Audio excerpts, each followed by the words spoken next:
As always, when I returned from California, I was exhausted. When I turned onto our street, it was around 8 in the morning on Sunday. To my surprise, Sheila's car was parked in front of the house. Sheila was my wife Lori's best friend, but she was not someone I agreed with. Frankly, Sheila was promiscuous and attractive.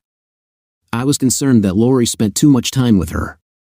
Sheila had been divorced because she was caught cheating on her husband and spent a lot of time in bars and nightclubs making new friends. The kitchen was empty, and I went straight upstairs, once again surprised to find my wife lying in bed with Sheila sitting beside her. "Hello, darling," Lori said weakly. "How was the trip?" She looked tired and pale. "Are you okay, dear?" I asked, approaching to give her a kiss. "Don't get too close," she said, weakly raising her hand to push me away. "I have a terrible flu or something. That's why Sheila's here." Sheila smiled at me, arching her back slightly to emphasize her generous breasts. I always wondered if it was a habitual gesture or if she did it on purpose. "Hello, Thor," Lori continued. "Lori and I spent part of the night at Monroe's, but she started feeling really sick, so I brought her here. Then she seemed to have a fever and vomited a couple of times, so I stayed to make sure she was okay until you returned." "Thank you, Sheila, I appreciate it. Do you want some coffee, breakfast, or something else?" "No thanks, I've already had coffee. Lori just spoke to the doctor, and I'll be able to take her there in about 30 minutes. I began to protest that I would drive myself, but Lori insisted that Sheila could do it. "You need to sleep, dear," she said. "I know you haven't slept in over 24 hours. We agreed that I would sleep in the guest room for a couple of days to avoid getting sick." "You're welcome, Lori." 10 minutes later, I saw Sheila supporting Lori as they walked to her car. To my surprise, Sheila headed towards Markham Avenue, even though my wife's doctor was in the other direction. However, I was too tired to think about it. I collapsed into bed, and within a few minutes, I was deeply asleep. During the following week, I was a loving and attentive husband, but at a distance, according to Lori. Dr. Simon told her that she probably had some kind of flu, nothing serious, but that she should avoid close contact for at least 5 days or so. So, I called the clothing store where Lori worked and told them I would be out for a few days. I cooked meals for Lori and brought them to her on a tray, cleaned the kitchen, did the laundry, and spent evenings with my wife watching TV from a chair in the room. While she was in bed, we didn't get closer than 10 feet. By the weekend, I was even more excited than usual. We usually made love at least twice a week on average, and with my trip to California, I had gone 12 days without enjoying her sweet love. By Friday, Lori was already up, able to shower, get dressed, and do household chores. That night, I returned home with an armful of peonies to be greeted with hugs and kisses from my cheerful wife. I wasted no time in telling her what I wanted for dessert, but to my horror, she lowered her gaze and said, "I'm so sorry, darling, but my period started this afternoon. Please be patient for a few days, okay?" I thought about asking for some oral pleasure instead, but I decided to be a saint and show her how patient I could be. At least we could still touch each other. That weekend, we went to the movies, took a couple of long walks, and cuddled in bed every night. The following Tuesday, I realized that luck might have taken a turn against me. I finished work at 4:30 to come home and surprise Lori with a nice dinner. Instead, I received a couple of surprises. A couple of text messages first. She said, "Hello, dear. I'm sorry for the last-minute notice, but tonight we have to take inventory. A whole truckload of dresses with the wrong tags arrived. I'll probably be here until almost midnight. Sorry. Just grab a sandwich, and I'll see you when I'm done. Furthermore, could you check if I left my cell phone on the vanity? I can't find it in my purse. Thank you. I love you." That's all I was hoping for, a little bit of love. The second message was from Lori's gynecologist's office, Dr. Mahoney. His secretary called her to remind her of an appointment for tomorrow to remove the stitches. I thought about calling Lori, but her cell phone was right in front of me on the kitchen table. I could have called the store number, but I figured she was probably swamped with work at the moment. However, I was going to ask her about it as soon as she crossed the threshold. After dinner with leftovers spiced up by about 3 beers, I watched some baseball and went to bed with the lights off. Sometime later, I woke up to the sound of something sliding through the sheets and then with the delightful sensation of a pair of warm lips around me. Always alert. I wasted no time in coming back to life and bringing myself back to reality. As I turned on my back in the darkness, enjoying Lori's mouth, which seemed more talented and eager than ever, I almost reached the climax when something made me reach out and turn on the bedside lamp. Maybe just to be able to enjoy the sight of what she was doing. And to my surprise, a pair of lips did not belong to my wife but to Sheila. The light startled her, but it didn't stop her from climbing on top of me. Sheila was naked. "What are you doing?" I yelled, pushing her away. I was very aroused, but not aroused enough to betray Lori by allowing her friend to pounce on me. "I've always desired you, Todd," she murmured, using her hand. "I know Lori works late, and she'll never find out. Let it be just this once." "You're crazy," I got out of bed. "I'm not making love to you, Sheila." "Please, Todd, I'll make you feel so good." She chased me around the room and hugged me tightly. God knows I was tempted, but I would never betray Lori, and I never would. Loyalty was important to both of us. We talked about it before we got married, and I knew I could trust her as much as she trusted me. I was angry and very aroused, which only made the situation worse. I pushed Sheila away, grabbed her arm, and pulled her away from me. "Now, get dressed." She got dressed. "If you don't leave here," ignoring Sheila's protests, I pushed her into the bathroom and then picked up her clothes and threw them behind her. "If you don't get dressed in 3 minutes, I'll take you to your car completely naked." 5 minutes later, I saw Sheila leave in her car, shaking her head. I went heavily upstairs to bed. I knew she was a passionate woman, but bothering her best friend's husband. How did she get into the house? I was about to fall asleep again when the lights suddenly came on, and I heard Lori screaming at me, "You! Damn you, how could you?" "Oh," her voice went from anger to complete confusion as I rolled over and jumped out of bed. "Lori, what's going on? Why are you yelling at me like this?" Her face was bright red. She looked shocked and confused. Todd. I'm sorry, I thought you were, She never finished the sentence. I waited, and there was a long silence. Finally, I said, "Darling, is there something I should know?" She was sitting in a chair, struggling to look at me. "Darling, this is..." I waited a little longer. "Well, some of the girls at work were saying crazy things, and it occurred to me that maybe you're with another woman." She looked at me shyly, just to see how I would react. I calmly said, "That's the most absurd thing I've ever heard, Lori. You know I would never do something like that, right? Why tonight in our bed? I didn't even know until today that you would be here late tonight. What did you think, that I would run to the nearest bar and pick up someone? What are you thinking?" She shook her head, apologizing over and over again, but I didn't believe her. Finally, I said, Well, there's something you don't want to tell me. I'll just find another place to stay until you're ready to tell me the truth." While she cried and protested, I put on some clothes, took a suitcase out of the closet, and started packing. I had no plans beyond finding a motel for a couple of days, but there had been enough surprises lately that I didn't want to pretend to be a foolish husband. As I headed for the front door, Lori sobbed, "Wait, please, Todd." "Okay, I'll do it. I'll tell you." I turned around and said, "That's right, Lori. The whole truth, or I'm leaving." She nodded with tears in her eyes. We went to the kitchen and sat at the table, and I thought, "Tonight, you wouldn't be in bed with another woman, right?" She started crying again because I asked Sheila to come and take you.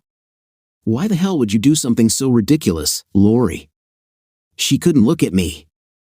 "I can't tell you, Todd. I did something terrible, and if I tell you, you'll leave me. Please, don't divorce me." "So, I think it might have something to do with the stitches Dr. Mahoney is going to remove tomorrow." I didn't ask sharply. Lori looked at me in complete shock and then burst into such convulsive crying that it took more than 10 minutes before she calmed down enough to speak again. All of this was orchestrated by Sheila, which is not surprising, as for several months, she urged Lori to relax, have fun, go out with her on a night when I was on one of my business trips.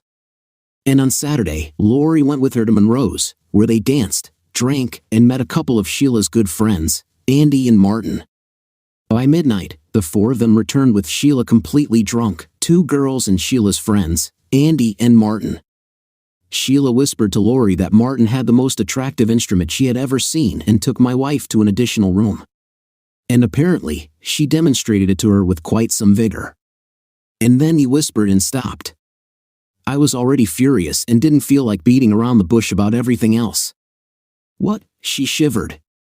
He made me, he excited me again with his mouth. And then he wanted. And then he made me. But he was too big, and it hurt me. I screamed, and I started bleeding all over the bed. And he just panicked and left. Sheila came in and saw what had happened, helped me clean up a bit, and took me home. She stayed all night, and the next morning, she took me to Dr. Mahoney, who put 8 stitches and prescribed antibiotics. He insisted on getting me tested for STDs.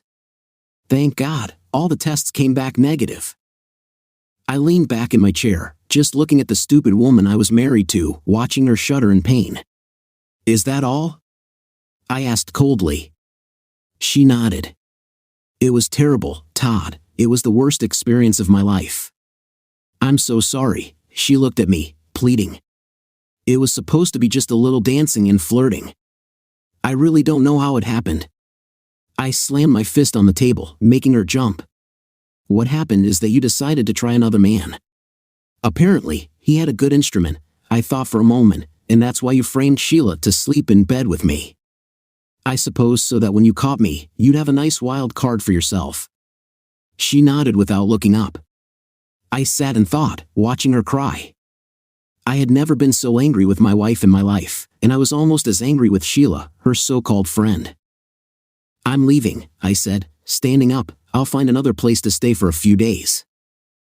No, honey, please, she cried, following me to the front door. I'll never do it again, I swear. I've learned my lesson. I'm sure you did, Lori. But as for me, you'll have the chance not to do it again. That depends on me, and before I could respond, I closed the door behind me. Stupid! That's all I could say to myself. Sitting in a room at the Best Western Hotel and unable to sleep. 8 years of faithful marriage, and she lets her best friend convince her to sleep with a stranger. My first stop in the morning was going to be at my lawyer's office to start the divorce process. There's no point in wasting time. But then why did I feel so empty at the thought? After about 3 hours of sleep, my first stop in the morning was actually Sheila's apartment. I knocked on the door until she came out with sleepy eyes to open it and turned completely pale when she saw me. As she looked at me with disdain, I made my way into the living room, closed the door behind me, and said, "Well, Sheila, we're going to have a little chat." Lori tried to call me all day, but I ignored all her calls and emails, so she must have felt relieved to see my car in the driveway when she came home from work. But she didn't find me in the kitchen or the living room, so she reluctantly went upstairs, calling out, "Todd, darling." When she entered our bedroom, I said, "Hello, Lori," grumbling at Sheila. "Oh my God, Lori," she sighed, looking at both of us. "We're probably finishing up here in a few minutes," I said distractedly. "You can wait downstairs or stay and watch, whichever you prefer." With that, I turned all my attention to Sheila. I moved to her side, exhausted and satisfied, and we lay side by side, my hands idly caressing her impressive breasts. Lori disappeared but returned a few minutes later, standing in the doorway with tears running down her cheeks. "I guess I can't say, how could you, can I, Todd?" "No, Lori, you can't." "And Sheila was planning for me to sleep with her to save you, and I decided that was the perfect solution to our situation," Sheila exclaimed. "Lori, I thought you were my friend." "I'm sorry," said Sheila, trying not to sound apologetic, "but if I hadn't dragged you to Monroe's, Todd, I wouldn't be on the brink of divorcing you. He made it clear that this was the only way he'd be willing to forgive you. And I don't mind telling you that the last half hour has been a sign that I'm going to enjoy this." Over the next few weeks, Lori hesitated and sat heavily in a chair. "What are you talking about?" "It's simple, my dear faithful wife," I said. "You're moving to the guest room." You've just had your stitches removed, and I know your rear end won't be available to me for at least a couple of weeks, so until then, I'll enjoy Sheila's. I think by the time you're ready to do it with me, I'll have learned a lot about how to make you enjoy it." When I gently pressed Sheila's head and she slid down, Lori watched us with a frown. "And then, we'll be together, you and I, Todd." I nodded. "As long as you don't pull another stunt like this." She shivered either at the memory of Martin tearing her rear end apart or at the fact that she was watching Sheila. "I don't know exactly what." "Never, Todd. I'll never do this again. I've learned my." "Believe me." "Well, then," I said, pulling away from Sheila's lips and raising her to a doggy-style position. Very gradually, following Sheila's instructions, I engaged at a steady pace. To my surprise, I noticed that Lori was still sitting there, watching us. She seemed very unhappy. "Darling, I know I deserve it, but I really don't deserve it. I mean, how can you just do it with another woman like that?" Smiling broadly, I said, "Actually, Lori, it's like riding a bike. You never forget how to do it." Story 2. I was married to my ex-wife for 3 years before she broke our marital vows and shattered whatever was left of my heart. My ex-wife and I met at a bar on a Friday night, and coincidentally, we sat next to each other and ordered the same drink from the bartender. While I had gone to the bar to unwind from the day's stress, it seemed like my ex-wife was there to cry over her broken heart. She kept drinking and taking more shots until she threw up. As the good Samaritan I was, I helped her back to the more comfortable bar seats, stayed with her for a while, and that was how we became friends. I didn't think that helping her that night would be the beginning of our love story, and somehow her sweet personality caused me to open my once broken heart to love again. My ex-wife was a caregiver, and I worked with a tech company. On our free days, we would hang out together, either go to a restaurant or the bar we met at or go for a walk in the park. In less than 6 months of knowing her, I asked her out. It was almost like she charmed me with her personality, and I fell deeply in love. Because we were both young, financially stable, and in love, we married after a year of dating. We were so happy, and every day I thanked God for giving me a woman like her, mainly because I had lost hope in love and had already decided not to get married. I had experienced multiple heartbreaks with my exes in the past. With my ex-wife in my life, I was a changed person. I cut off friends because our goals did not align, especially the ones that insisted I cheat on my ex-wife because she would do it anyway. I also stopped staying out late because I wanted to spend more time with my ex-wife. I just wanted our marriage to be perfect, and because I had not been in a relationship that lasted that long, my ex-wife and I agreed that we would not have kids until we were ready. We got along well for the first 2 years of our marriage. If we had fights, I ensured we settled it before bed and didn't sweep anything under the carpet. I didn't want a situation where our arguments would lead her to find comfort in another man's arms, so I did what I had to do in terms of provision. I provided for my ex-wife as a man should provide for his family. I got her whatever she wanted to make her happy and did my own share of chores at home. We visited our families whenever we were supposed to, and I always remembered our anniversaries. Around the 3rd year of our marriage, I noticed that my wife started acting differently. She wasn't cold toward me, but I could tell that something was off with her. Initially, I believed she acted that way because of stress from work.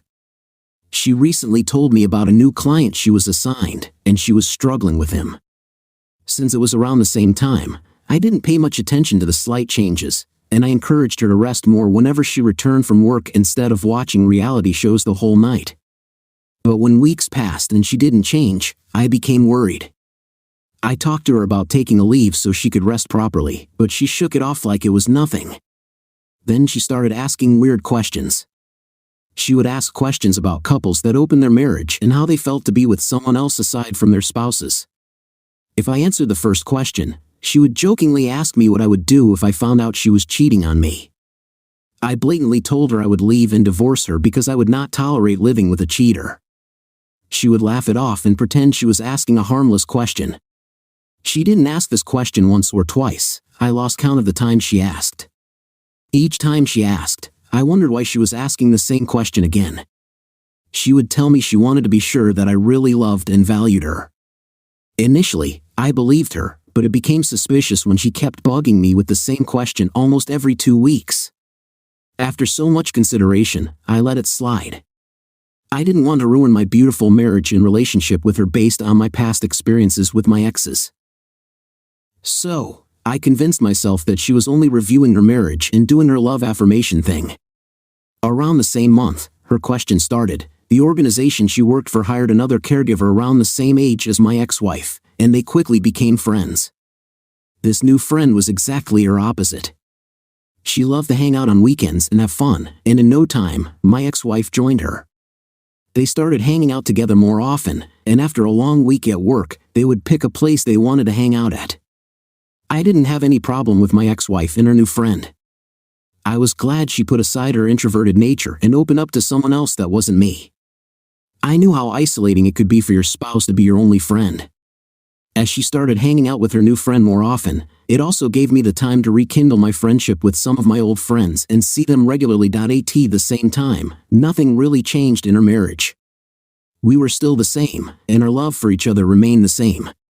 One weekend, I invited 2 friends to come over and watch football at my house, since I knew my ex-wife would be out that evening with her new friend.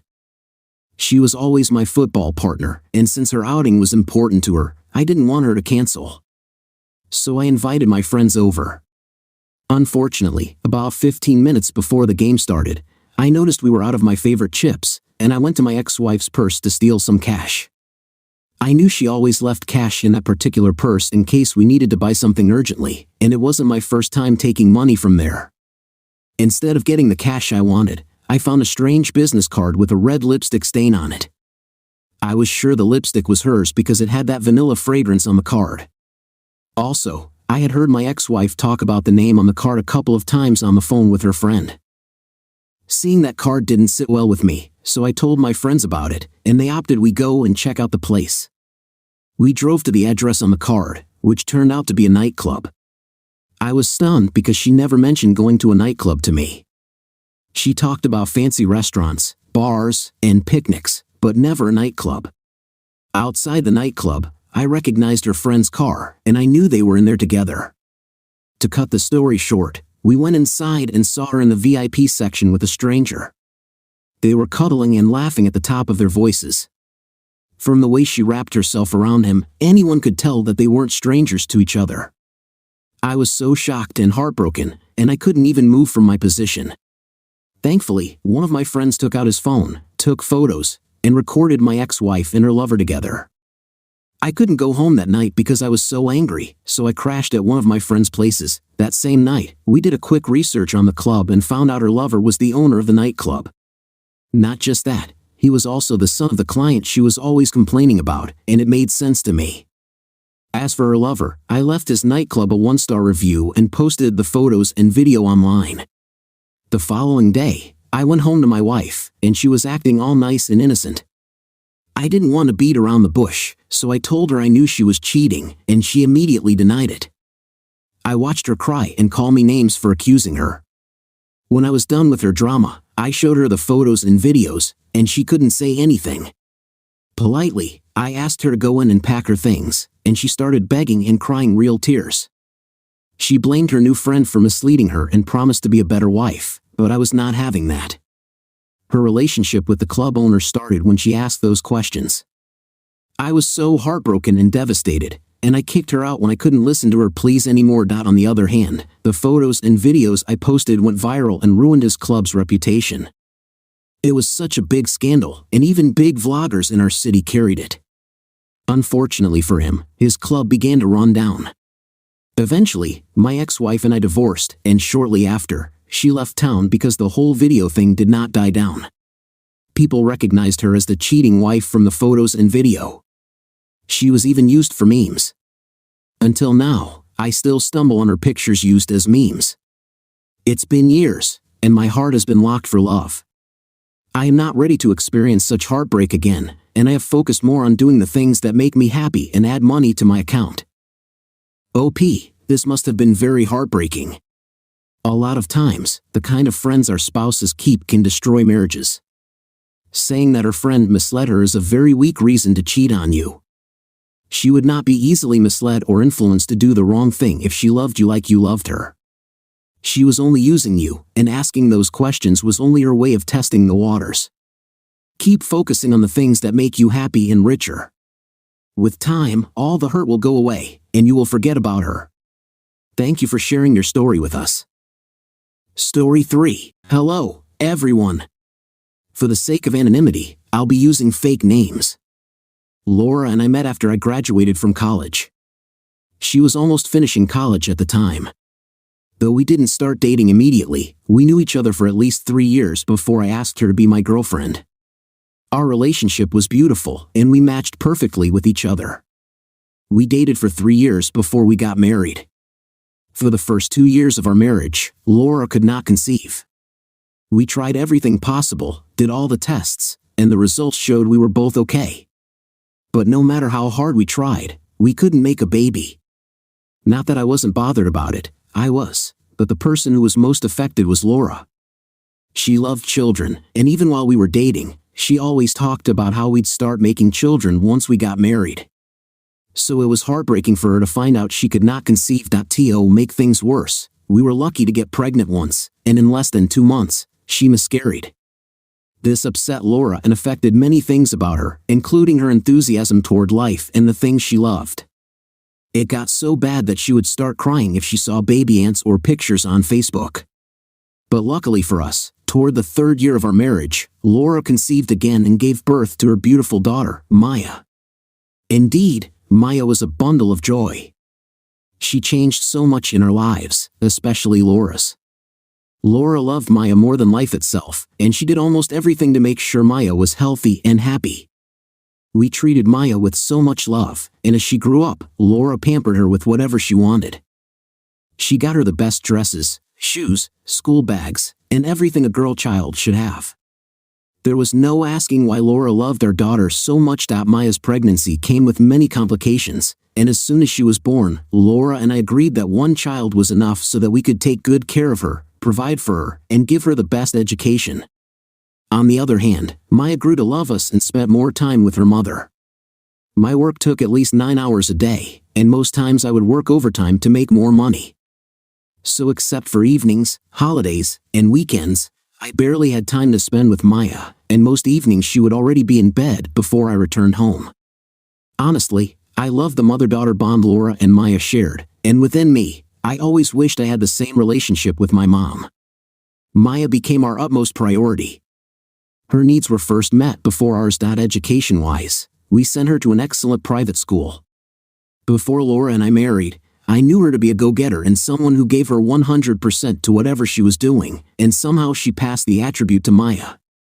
She always encouraged Maya to do well in school, make good friends, and be hardworking. She just wanted our daughter's life to be perfect, or so I believed. Initially, it started like motherly advice to her daughter, but as Maya grew older, it felt like she was imposing the whole good grades thing on her. She always wanted Maya to be on top of her class, read more, and play less. I even remember telling her to allow Maya to be a child, especially since having the highest grades was not the most important thing at that stage of her life, but her social skills with her friends and so much more. She was being too hard on Maya, and although Maya did not see it as being hard on her, I was an adult and saw it very clearly. As Maya continued to grow, she became less interested in reading all the time because it did not allow her to spend time with her friends and neighbors, and Laura took this very personally. It took me a lot of talking before Laura stopped being too serious with our daughter, and I was relieved she was finally allowing Maya to act her age. About a month after Maya's 5th birthday, I was home that weekend, and Laura asked me to help her clean her car. Initially, I was reluctant because I knew how untidy her car was every time I cleaned and how stressful it would be. But I did it anyway.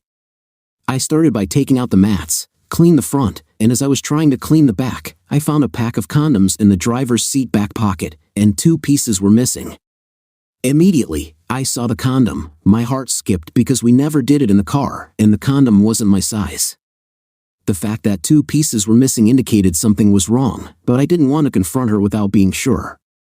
Seeing the condom in her car definitely changed my attitude toward her for the rest of the weekend, but I lied to her and said I acted that way because of something it worked out a couple of days after I found the condom. I secretly set up a dash cam in her car to see who she was having an affair with, if at all she was having an affair. Many thoughts and reasons for the condom being in her car crossed my mind, and I thought about all the possible scenarios of someone leaving a condom in her car. but I didn't want to rule out the possibility of her cheating on me.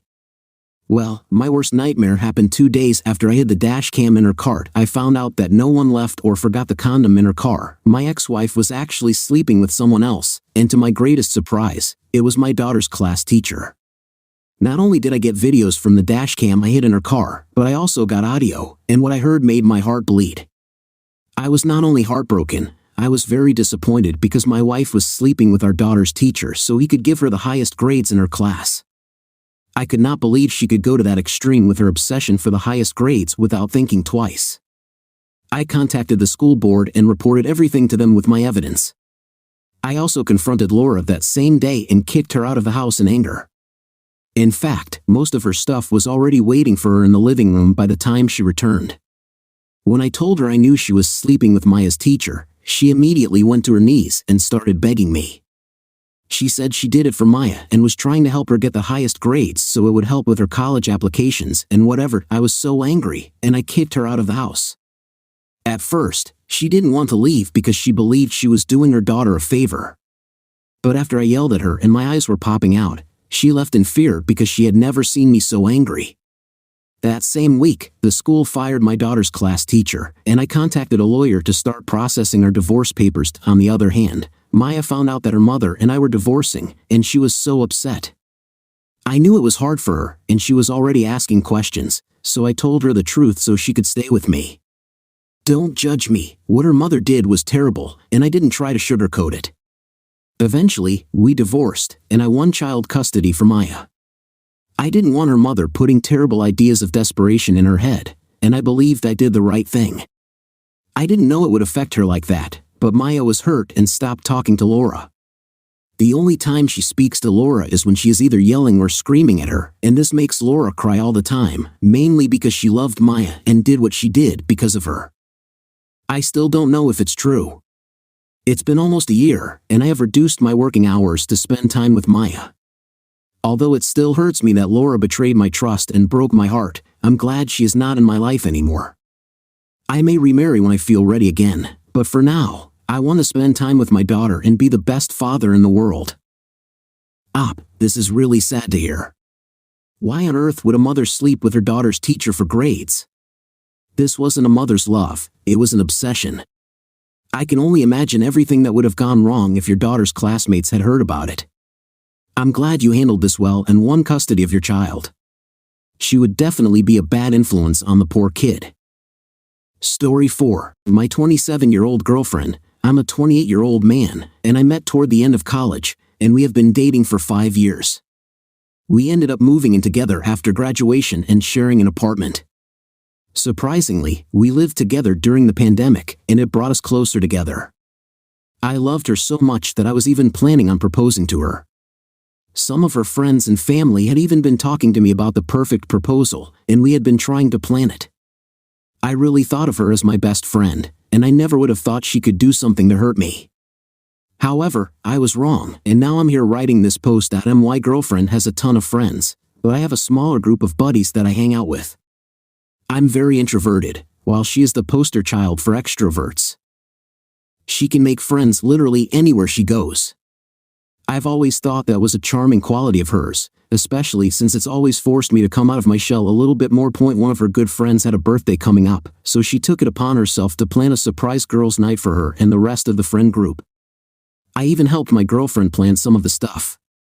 Like I said, I'm a bit of an introvert, and some people don't really think my personality meshes well with my girlfriend's. One of her friends, in particular, always made me nervous when she was around my girlfriend. I don't know why, but I had a suspicion that she was particularly against me. I had never done anything to her, but it seemed like she was out to get me. She never made it a secret that she didn't like me. She was going to be at the party with my girlfriend, which made me a little uneasy. However, I trusted her, and I didn't think she was going to let her friend constantly badmouth me all night long. So, the night of the party came, and I agreed to drive my girlfriend over to her friend's apartment because she didn't want to have her car with her. She invited me up to say hi to everyone, and for the most part, everyone was fine. But the friend who didn't like me made what I thought was a joke about how she knew someone who would be a good fit for my girlfriend. My girlfriend gave her a dirty look and told her to stop, so I felt confident that she wouldn't entertain anything. I went back home and took advantage of the time I had alone to play some video games. I spent a few hours online with one of my buddies, and when I was done, I plopped down on the couch and started scrolling through my phone. I saw some Instagram stories from the girls who had been at the party, so I looked at them just to see what everybody was up to. For the most part, everything seemed totally fine. I saw my girlfriend sort of running the party and still having a good time. But as time went on, she sort of disappeared from the posts. It almost looked like she left early. I didn't think much about it. In fact, I just called it a night and went to bed. My girlfriend was spending the night over at her friend's house, and I was just excited to see her the next day. When I woke up in the morning, I looked through my phone again, where all of the girls had posted their nights on their official pages. Every time I saw one on my feed, I scrolled through the photos. But when I came across the girl who didn't like me, I stopped. One of the pictures she posted was of her, my girlfriend, and another guy. All three of them were arm in arm and smiling. It struck me as odd because I was told it was a girls-only party, so I didn't know why there was a guy there. On top of that, his hands were very low on my girlfriend's body. I could tell that she was blushing and smiling as she looked up at him, but I didn't know if that was perhaps due to alcohol or if it was flirting. I thought back to what her friend said about having somebody who would be a better fit for her, and my heart sank. Did she really try to set my girlfriend up with another guy? I looked at the tag on the picture and found his profile. I knew most of my girlfriend's friends, and I had never met him before. However, he and my girlfriend were following each other on Instagram. It was also alarming to see that he was very clearly in a relationship. I didn't want to bring it up when she got back later that day because I didn't want to sound like some crazy, jealous boyfriend. A few days had passed, and I noticed she was acting kind of weird. One of the biggest red flags to me was that she was less willing to spend time with me. She was distant. Instead of watching television shows with me, she would be on her phone in the bedroom watching them. She didn't hug me or kiss me, and we didn't sleep together, which was odd. I never knew where she was when she was going out. Normally, she would tell me that she was going to the gym or the library, but she was slipping out without giving me any information. I asked her about it, and she told me that she was an adult and didn't need permission to go places.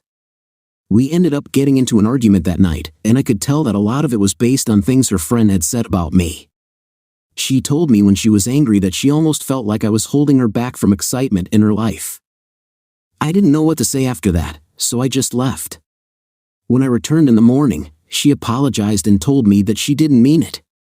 We ended up forgiving each other and moving on, but after several days of the same things happening, I figured that there was something wrong that she was hiding from me.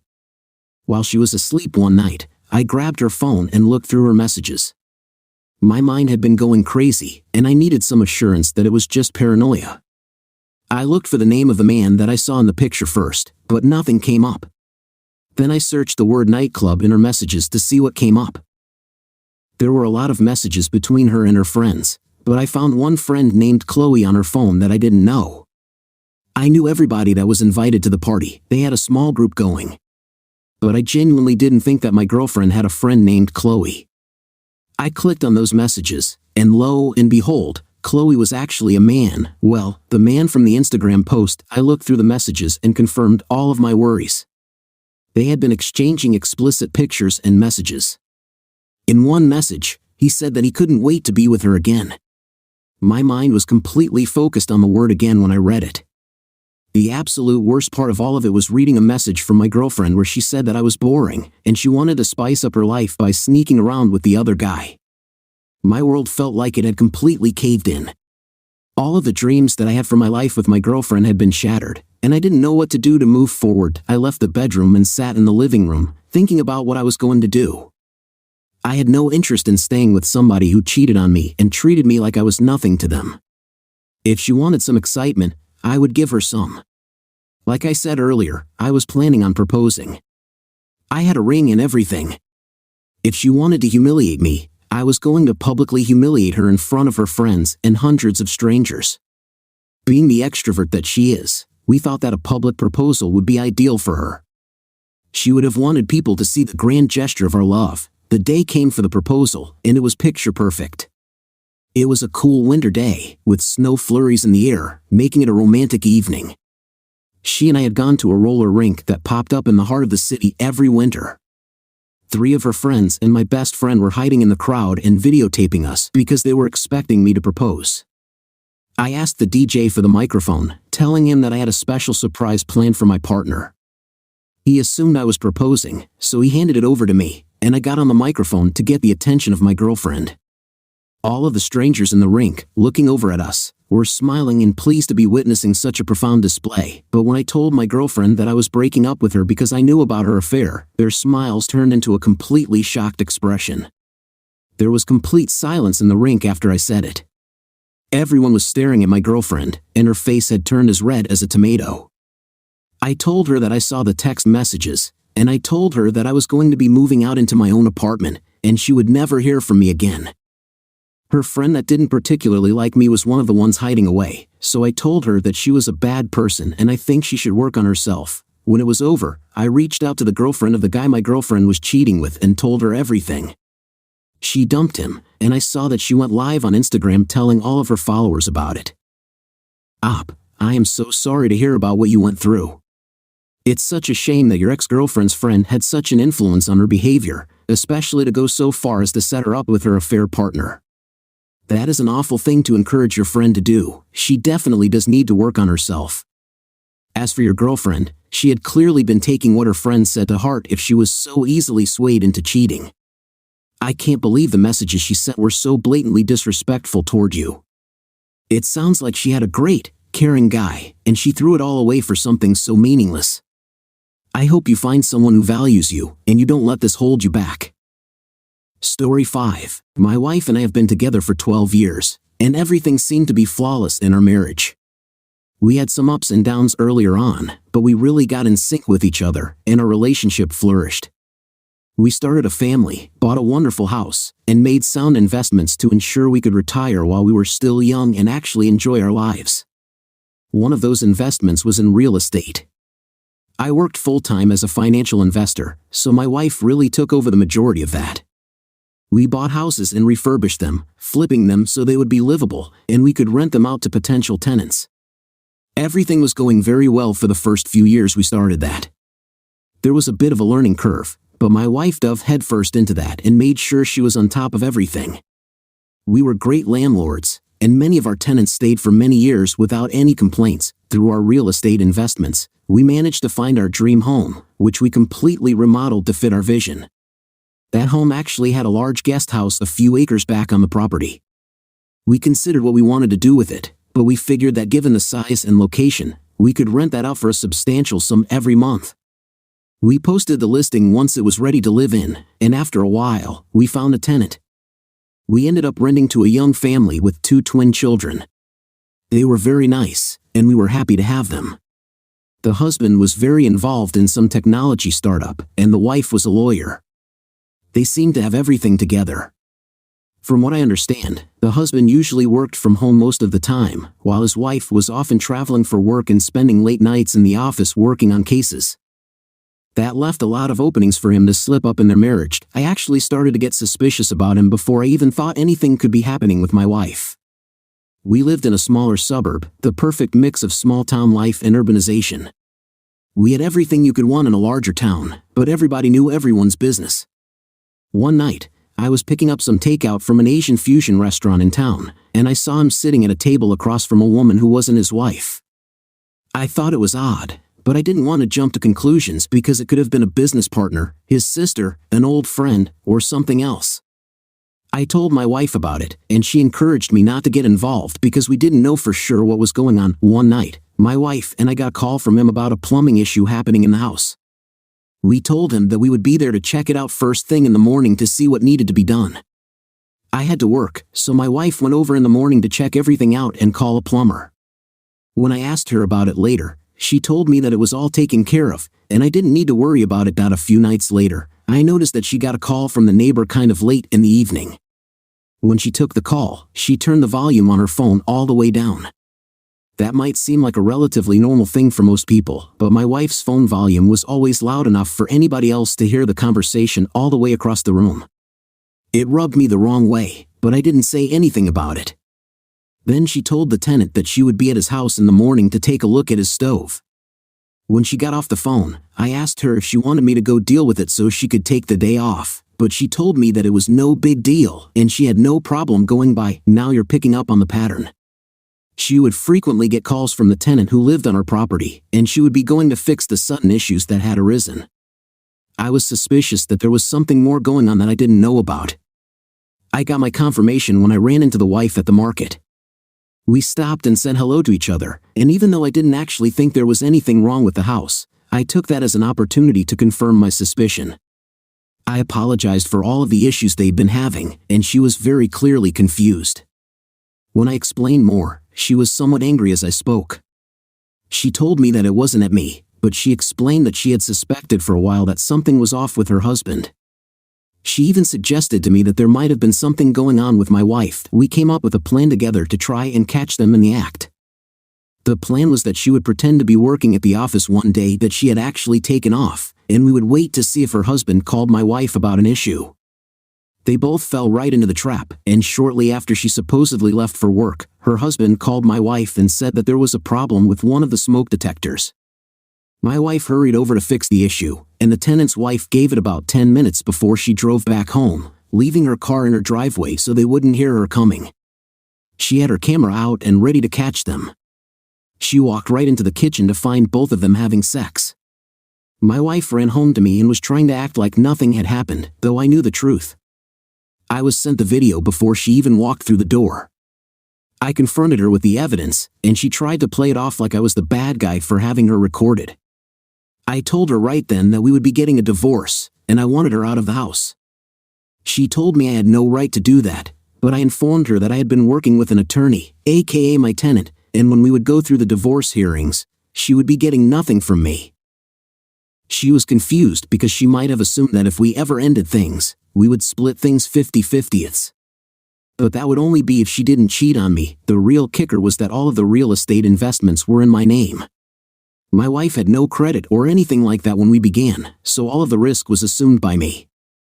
I followed through with the divorce, keeping my promise that she would be getting nothing from me. All of the work that she had done for the real estate had been for nothing since I got to keep it all. I got to keep her dream house, which I promptly sold. Now she is back living with her sister while she tries to figure out getting a job and an apartment of her own, and our tenants got divorced as well. The wife was able to come out on top during the settlement. I actually see her from time to time while our kids have playdates. I can't believe you went through something like this. You were right not to trust the tenant when you saw him with another woman. I can't help but wonder if he was already with your wife at the time, or if your wife saw him as an opportunity to cheat after that. It really seems like a fateful coincidence that you ran into your tenant at the market and were able to confirm with her if you were suspicious of her husband. I can't even imagine how suspicious she must have been. It's good that you both got to work together to catch them, and that you were both favored in the divorce. I hope you and your children can recover from this betrayal and move on soon. I wish you nothing but the best.